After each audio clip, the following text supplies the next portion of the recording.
Foi falado que 99% das crianças, no caso de anencefalia, não sobrevivia. Então, me sugeriu que eu abortasse, porque talvez por estar no 5º mês de gestação, eu poderia correr risco. Então, eu e meu esposo resolvemos aceitar a proposta do médico em tirar a criança. Foi aí então que começou o meu sofrimento.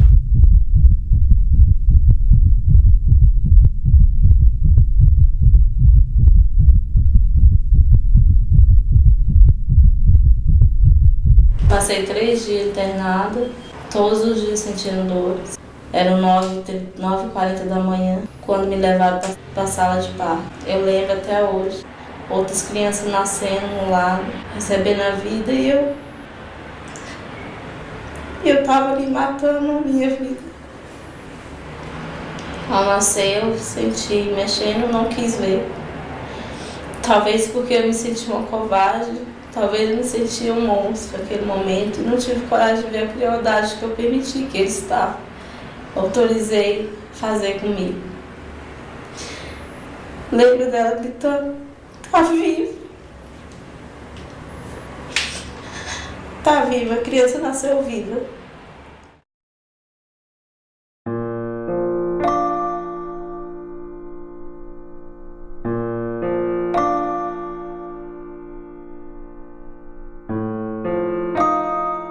A legalização do aborto, além de constituir uma farsa técnica e uma fraude política, ela é uma proposta reacionária, conservadora, que ousa retirar a vida das crianças, especialmente das crianças pobres, para solucionar problemas gravíssimos da ausência de condições objetivas de vida e de emprego e de dignidade e de políticas sociais, especialmente para as mulheres pobres.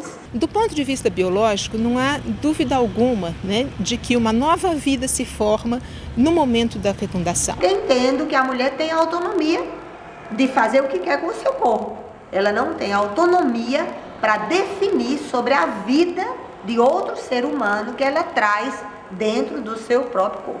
Médico, conforme a própria palavra diz, é aquele que medica, é aquele que dá remédio, é aquele que cura, é aquele que trata. Então não cabe ao médico fazer um abortamento, ou seja, tirar uma vida, suprimir uma vida, fazer com que aquela vida que surgiu acabe se terminando em um aborto. A área da saúde é uma área que tem que ser realmente vivenciada sem nenhum romantismo, embora ninguém tenha vergonha de ser romântico, mas ela tem que ser vista como uma área onde você preserva a vida e não transforma a vida no mecanismo de ganhar dinheiro de forma desavergonhada e mercantilista, como os promotores do aborto necessariamente eles fazem.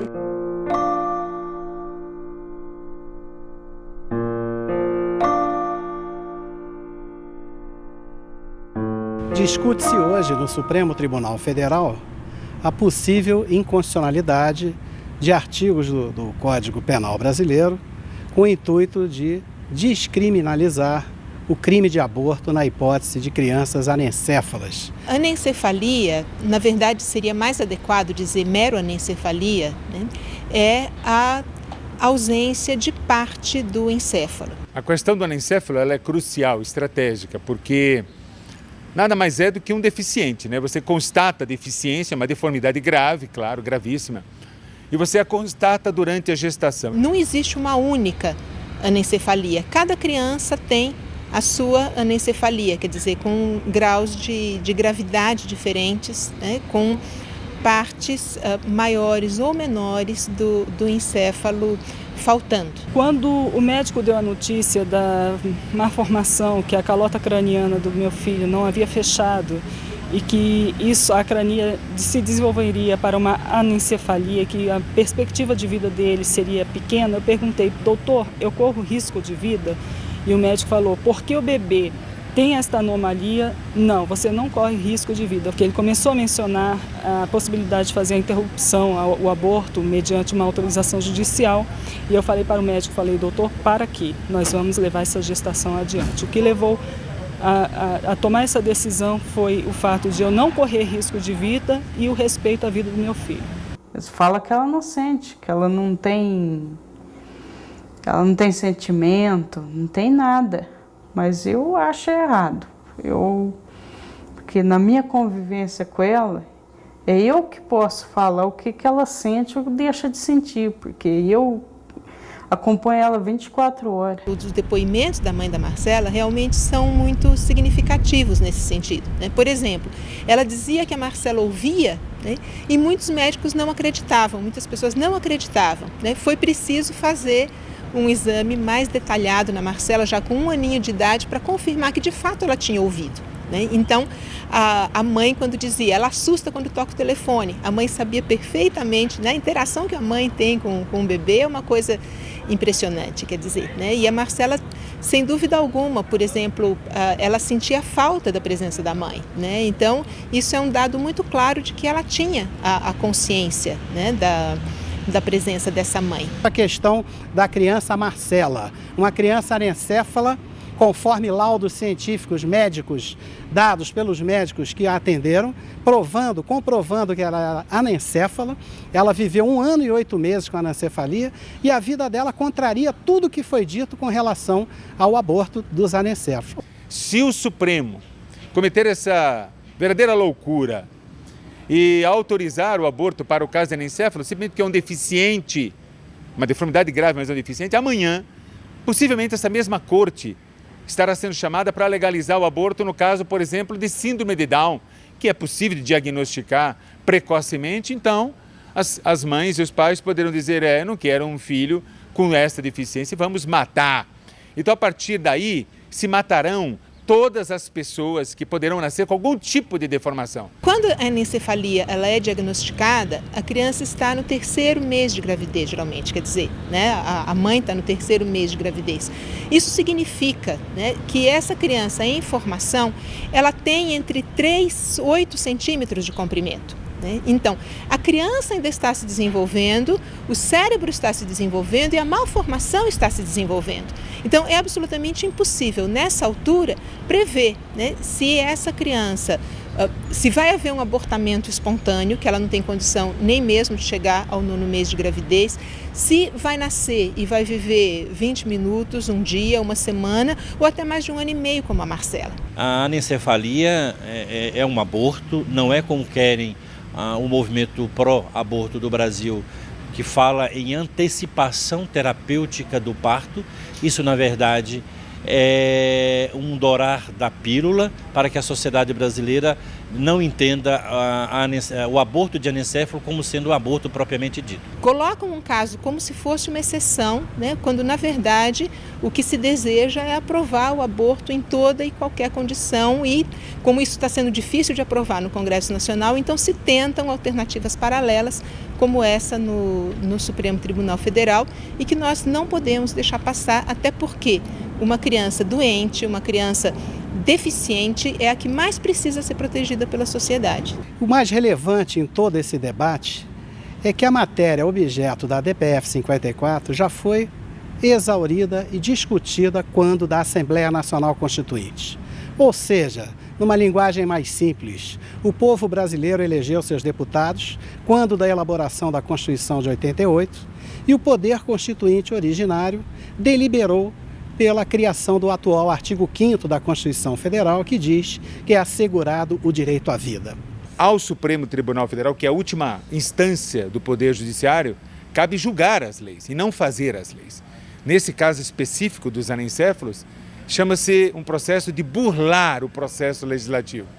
É fazer com que o Supremo assuma uma posição que não é sua, enquanto essa é atribuição do Congresso. Então entendemos que o processo ainda não está maduro para julgamento, ainda faltam depoimentos de especialistas do mundo inteiro. Ao longo de 2008 foi derrotado fragorosamente o projeto de lei que legaliza completamente o aborto no Brasil, nas 2 comissões que ele tramitou.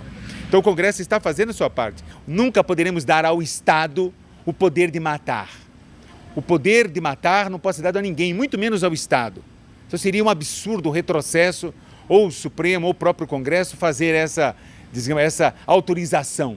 Ao Estado cabe defender a vida. para a questão de transparência, de análise, de prova fundamental, já que se discute o que se diz na petição inicial da DPF, que o anencéfalo não é ser humano, é um sub-humano fadado ao fracasso, que vai morrer imediatamente, que a sua vida na barriga da mãe, no útero materno, pode causar a morte da mãe. Todas essas inverdades foram rechaçadas cientificamente por sólidas provas documentais trazidas aos autos. O anencéfalo é uma janela que o Supremo, se decidir por esse viés, estará abrindo uma janela forçada para, em seguida, fazer a liberação do aborto. É típico da nossa sociedade, você vai pelo caminho mais fácil. Qual é o caminho mais fácil? Fuzilar um menino que está cheirando crack. Qual é o caminho mais fácil? Extirpar a vida quando ela ainda está no útero da mãe. Então, essa tática, né, do caminho mais fácil para facilitar a vida e a preservação dessa hegemonia desse tipo de sociedade, isso aqui não é justo. Portanto, hoje, essa discussão no Supremo Tribunal Federal de constitucionalidade de Código Penal, essa discussão é totalmente despicienda, desnecessária e abusiva. E ofende a soberania popular, ofende o povo brasileiro. O povo brasileiro elegeu deputados constituintes que aprovaram a Constituição uma cláusula pétrea, uma cláusula que não pode ser modificada, que assegura o direito à vida. Uma frente parlamentar em defesa da vida ingressou com uma representação junto ao Ministério Público Federal, ao Procurador-Geral da República, pedindo que o Ministério Público analise tecnicamente a possibilidade ou não do ministro Marco Aurélio de Mello continuar à frente do julgamento da DPF 54, tendo em vista declarações dadas, atribuídas ao ministro por diversos jornais, diversas revistas, onde o julgamento já estaria sendo antecipado, o resultado do julgamento, e considerações técnicas sobre o julgamento já teriam sido feitas pelo ministro Marco Aurélio.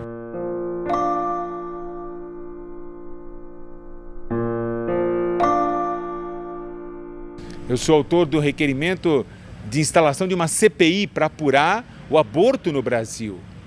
Que é o quê? Há uma ausência do poder judiciário, do poder executivo, das polícias, porque se pratica esse crime há décadas e ninguém faz absolutamente nada. Os governos não têm autoridade moral de defender a legalização do aborto quando o arcabouço jurídico, a legislação em vigor, toda a normatização em relação à saúde da mulher, ela ainda está presa aos papéis, ainda existe um abismo entre o que foi conquistado na normatização da saúde da mulher e na legislação em vigor e a realidade objetiva de vida das mulheres. Então, pensemos primeiro no planejamento familiar, nas condições objetivas que vai desde a educação infantil à estabilidade do emprego, na conscientização dessas mulheres, antes de se pensar numa proposta tão reacionária como essa, que é a da legalização do aborto. No Brasil, infelizmente, existem as leis, mas, no entanto, essas leis não protegem o cidadão no seu direito à vida. Os que defendem o aborto no estado do Rio de Janeiro, por exemplo, diziam que como a favela é uma fábrica de bandido, então era melhor abortar para que os bandidos não aparecessem. Isso foi dito várias vezes por personalidades importantes, chefias de executivo, inclusive em vários lugares do Brasil também, no parlamento brasileiro também. Então, quando eu digo que a legalização do aborto é uma proposta reacionária e conservadora, que tenta estabelecer a redução da idade penal, promovendo a morte ao útero da mãe pobre no Brasil, é justamente porque é muito mais fácil economizar recursos das políticas públicas, das políticas sociais, que significaria resolutividade, eficácia, livre acesso para a saúde, para a educação, para a segurança pública. Ou seja, o governo teria que disponibilizar muito mais recurso para arte, cultura, educação formal, música e esporte, para impedir que as nossas crianças funcionassem como verdadeira legião de mão de obra escrava e barata dessa empresa capitalista chamada narcotráfico, que toma pelo crack crianças e jovens espalhados pelas periferias do Brasil todo. Então, ao invés de colocar recurso para essas políticas sociais, para minimizar o risco de que essas crianças estejam e essa juventude indo à violência como último refúgio, nada melhor para aqueles que defendem a perpetuação desse modelo, desse sistema, de que a vida das futuras crianças pobres, elas sejam extirpadas ainda no útero das suas mães pobres também. Não há dúvida de que o governo atual tem uma posição pela legalização do aborto no Brasil, ainda que o presidente da República dê declarações absolutamente dúbias para a população, quando ele diz que ele é contra o aborto, mas que tem que acontecer o debate, que é um problema realmente de saúde pública. Se o governo identifica e diz para a opinião pública que 1 milhão de mulheres fizeram aborto, o que é que o governo efetivamente fez com esses 1 milhão de mulheres? O governo conversou com cada uma dessas mulheres que supostamente ele diz que fizeram a interrupção de gravidez. O governo conversou? Estabeleceu mecanismos de planejamento familiar para que essa mulher não faça pela segunda vez? Estabeleceu algum processo de paternidade responsável junto com a maternidade responsável? Analisou objetivamente quais as condições da vida dessas mulheres que as levaram a fazer o aborto provocado? Então, nada disso é feito, né? Nenhum diagnóstico para impedir que essas mulheres façam novamente a interrupção da gravidez foi feito, e o governo apenas usa esses dados para defender a sua tese, o seu dogma, que é a legalização do aborto como única alternativa. E permitido, inclusive, que organismos do governo, como o Ministério da Saúde e a própria Secretaria Especial de Mulheres, façam o trabalho da propaganda abortista no Brasil. O governo, quando gasta tanto dinheiro para fazer a publicidade oficial, às vezes até eleitoreira, porque tudo isso não é disponibilizado.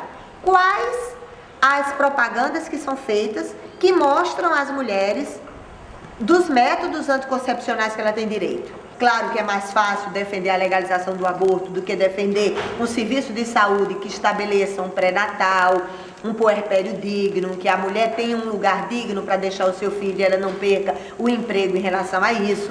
Então é muito mais fácil ir para essa saída que ataca diretamente uma vida que ainda não pode ser vivida em plenitude, com essa desculpa inaceitável de que existem muitas mulheres que estão se submetendo ao aborto no país. Ao Estado cabe defender a vida, vida de preferência digna e para todos, saúde, educação, lazer, trabalho, a moradia, cultura, mas tudo começa com o direito fundamental àquele que quer nascer, precisa nascer e não pode ver impedido o seu direito de nascer num crime hediondo que é feito ou por médicos ou pelos próprios pais.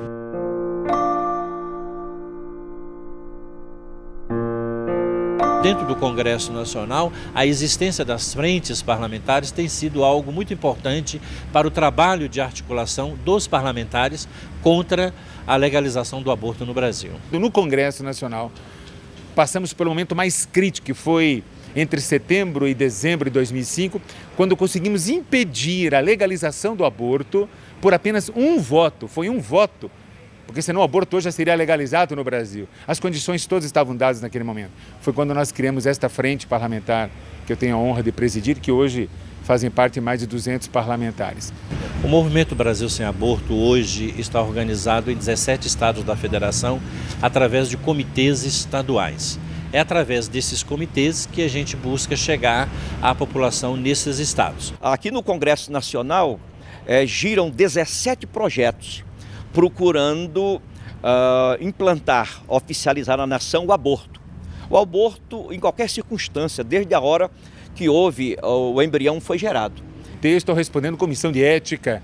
Entre uma das ações pode ser a minha expulsão no partido, porque eu defendo a vida. Nessa questão, estou pronto a pagar qualquer tipo de preço, qualquer preço é mínimo comparado àquele ganho que nós poderemos ter se um dia, e esse dia chegará, onde a consciência das pessoas faça com que elas defendam a vida sem precisar que uma lei venha proteger. Além disso, o Movimento Brasil Sem Aborto, ele também atua no trabalho de conscientização, de divulgação nas escolas, buscando uma inserção na mídia nacional, e buscando todos os espaços de manifestação pública. Tem realizado marchas nos estados, como por exemplo já o terceiro ato público na cidade de São Paulo, e em outros estados também. E a nível nacional já vamos realizar a 3ª Marcha Nacional em Defesa da Vida.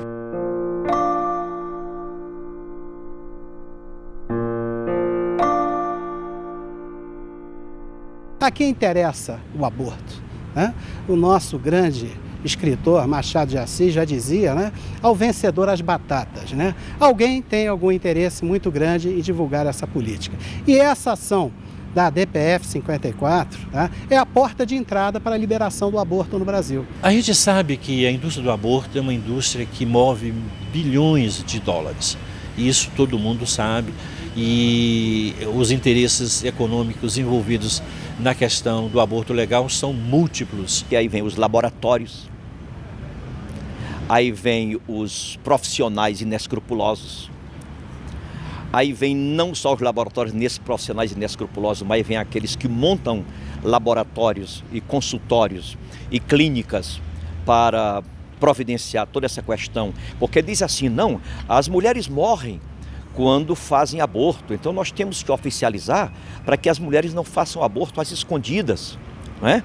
Então eles querem oficializar para fazer com muito requinte, com um gasto enorme, e tudo isso é economia formal, eles querem formalizar a morte. Uma coincidência muito grande em outros países, inclusive da América Latina, existem ações semelhantes nas Supremas Cortes, pleiteando a liberação do aborto, ou seja, há um interesse internacional em se promover a cultura da morte e se promover o aborto. A eleição do presidente Obama nos Estados Unidos significa para o movimento abortista mundial um fôlego ainda maior, porque um dos primeiros atos que ele tomou logo depois da sua posse foi exatamente de liberar financiamentos para os grupos e organismos que fazem o trabalho pela legalização do aborto no mundo. Que interesse eles têm nisso, né? Quer dizer, são interesses muitas vezes escusos, né? De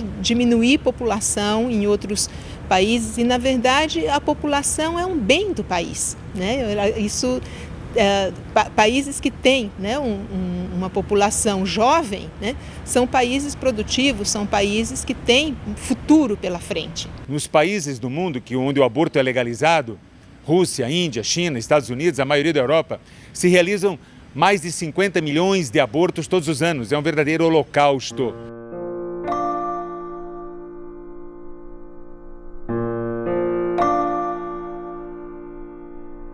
Todas as vezes que a gente participa de debates sobre a legalização do aborto, sobre o direito à vida, sempre tem uma polêmica muito grande, enfurecida até, né, contra a gente, quando nós utilizamos as fotografias que mostram claramente como o aborto provocado se dá. Uma das formas é através da sucção, a outra através do corte e sucção, a outra através do envenenamento, através de uma substância química que é injetada no líquido amniótico, a criança fica sufocada, a pele fica corroída, e ela acaba ali falecendo intraútero e sendo expulsa. Se eu acho que é inaceitável um arpão perfurando a cabeça de um boto rosa, imagina como eu não aceitaria, como eu também não acharia inaceitável que uma cureta arrancasse a cabeça da vida de uma criança no útero da sua própria mãe, porque é isso que acontece. Ou por uma injeção de uma solução que queima a criança, ou pelo esquartejamento da criança, onde a cureta vai tirando cada uma das partes e depois essas partezinhas são colocadas em cima de uma mesa para ver se não ficou nada, antes da curetagem geral. Então é um processo extremamente grave. A outra forma é uma forma que foi aprovada no governo Bill Clinton nos Estados Unidos, que é o aborto por tempo parcial. Ou seja, 1 minuto antes da criança nascer, nos Estados Unidos, era aprovado que pudesse ser retirada a vida daquela criança, fazendo uma incisão na calota craniana, aspirando o cérebro e puxando a criança pelo canal vaginal e jogando a criança ali no lixo ou para outros fins, até mesmo para confecção de produtos cosméticos. Além dos riscos físicos inerentes a essa intervenção traumática no organismo da mulher, existem os riscos psicológicos. Nenhuma mulher, depois de passar por essa experiência, vai esquecer esse fato. Os riscos psicológicos, inclusive, podem ter como consequência problemas de depressão. Essa mulher nunca vai poder esquecer que um dia ela retirou, por decisão própria, uma vida que ela deveria ter preservado. Todas as pessoas têm o direito de defender as teses com as quais elas se identificam e acreditam. As pessoas não podem mentir sobre dados estatísticos, não podem ter a ousadia de impedir de que nós que somos contra a legalização do aborto apresentemos como é que o aborto é feito, qual a forma extremamente mutiladora e perversa de se arrancar uma vida dentro do útero de uma mulher.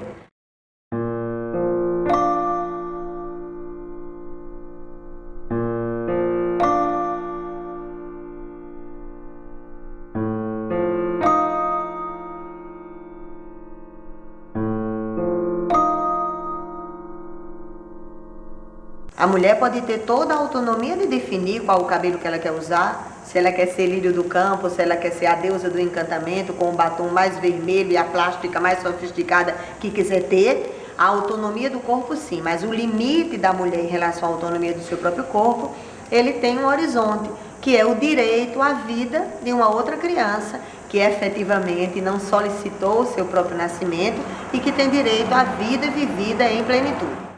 Não pode, de forma alguma, o aborto ser considerado como um modo de planejamento familiar, né? Quer dizer, o planejamento familiar é algo que se faz antes da geração da criança.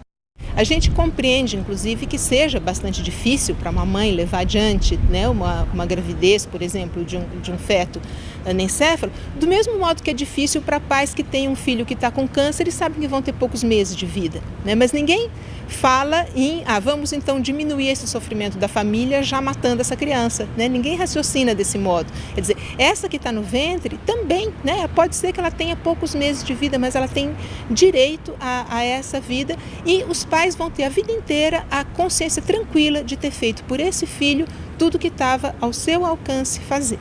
O governo pode utilizar a legislação em vigor do país, até porque todos nós sabemos que o Sistema Único de Saúde é o arcabouço jurídico mais avançado do mundo. Existe todo um instrumental técnico, ferramentas importantíssimas da normatização da saúde da mulher de uma forma geral, que possibilitam ações concretas, ágeis e eficazes para minimizar o risco de que a mulher acabe fazendo o aborto. É uma experiência que vai ficar para sempre na vida desse casal, né? A experiência de ter acolhido, de ter amado esse filho, de ter dado a ele todo o amor que era possível a eles dar, né? Ou a dura experiência futura de lembrar que eles recusaram a esse filho a pouca vida que ele tinha. Se eu fosse muçulmana, ou judia, ou budista, ou agnóstica, ou ateia, ou cristã, como eu sou, independente de qualquer coisa, eu defendo a vida, não é por uma concepção religiosa, é mais por uma questão espiritual, porque eu entendo que tem uma vida, que tem o direito, né, de ser vivida em plenitude após sair do útero da sua mãe.